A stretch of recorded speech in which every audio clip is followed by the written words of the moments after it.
Hi everybody, I am in the middle of a rather large project here in my home and I wanted to share with you the type of recessed light that I used.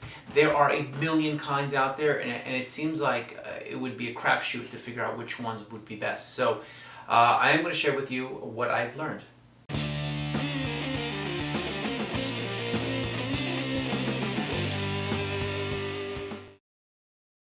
The lights that I'm using for this project are called Ensenior, or at least I think that's how you pronounce it. I actually used these on 2 other occasions and really like the results I ended up with, but they're not perfect. So let me go over first why I think you should never use recessed lights that require cans, ever.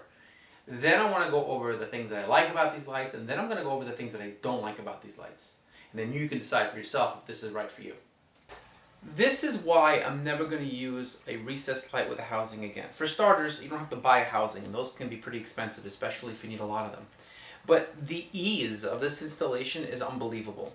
All you need to do is clip this into the appropriate circular hole that you make in your ceiling, and it will hold on its own, no problem. And to make sure that you actually make the proper sized hole, it comes with a template, so you really can't make a mistake there either. So this is your light. Each light has 2 clips on it, and these clips are what's going to hold your fixture into position once you're ready to make your final connections. And instead of a housing unit where you would make your electrical connection, each light comes with one of these. And inside this are your wires to make your connections, and you can just leave this up into the ceiling. Now what I like about this is that you can also just mount these previously into the general area of where you want to have your lights. You can put up your ceiling, whether it be drywall or whether it be a suspended ceiling. And then later on, you can mark out your holes, your circles, and you can cut out and install these lights rather than having to make sure that the drywall is pre-cut and fits perfectly around the mounted canisters that are in your ceiling already installed. That becomes a real headache because it's pretty easy to make mistakes with that. Let's talk first about what I like about these. So let's start with these little junction boxes here. I like these. I like the way they're made. They're machined very well. In other words, what I mean by that is there's no sharp edges. They're very smooth. You don't need to wear gloves with these, really. I mean, I would wear them anyway, but you don't have to worry too much about cutting yourself. So there is some quality in this unit here. What I also like is the fact that you can install these and then later on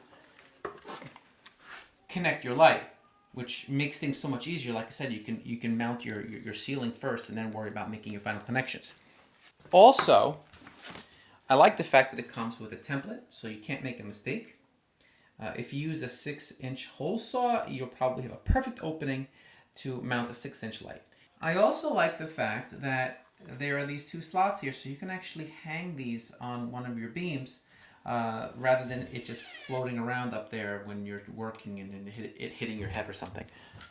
Let's talk about what I don't like about these. So for starters, these are knockout holes, and there's a bunch of them here. A lot of these companies that make lights kind of like this, they will provide you with a wire holder, something like this. These don't have their own, so you have to buy your own. And now I always have these things laying around, but for someone who doesn't do a lot of electrical work, it's kind of one of those little annoying things. So you're going to have to provide your own wire connectors here, wire holders, excuse me.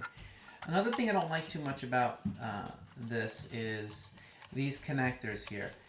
And they definitely make it easier to make your connection, especially if someone is not, comfortable with electrical and is not used to twisting wires. But the problem I have with these is the wire does slip out sometimes, and that actually happened to me, and I ended up having to go into a crawl space, and it was just a disaster. But I mean, the way these work is you would take your wire and you have to push it through.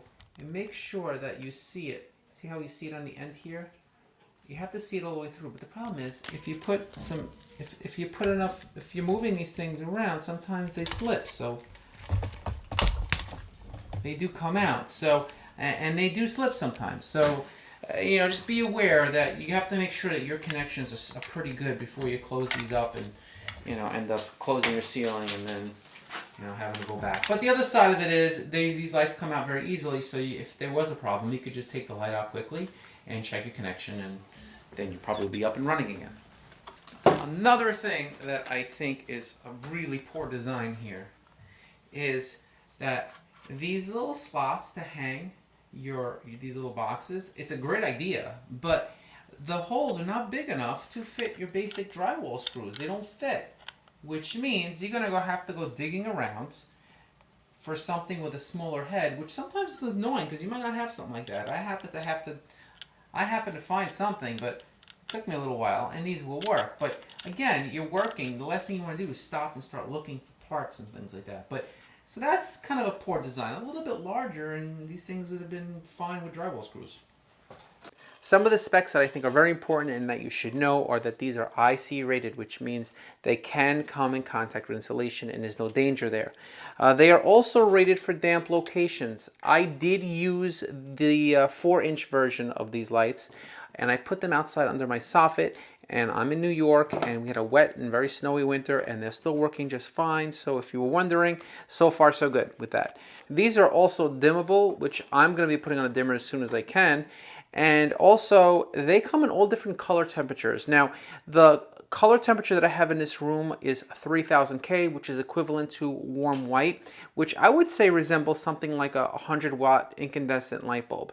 If you want more information on the specs about these lights, or if you're interested in buying them, I will put the link in the description. You can check them out. They are on Amazon.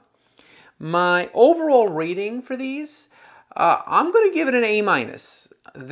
So far, I've had a lot of luck with them since I have used them in 2 other occasions, and I have had no problems at all, including one outdoor location. So if that should change and there should be problems, I will put more information in the description. But as of now, everything has been very good. So that's my A- rating, and hopefully if you buy them, you'll have the same experience I had. I hope you found this video helpful. If you are new to the channel, please check it out, and if you like it, please think about subscribing. I hope everybody's well, be safe, and I will see you in the next one.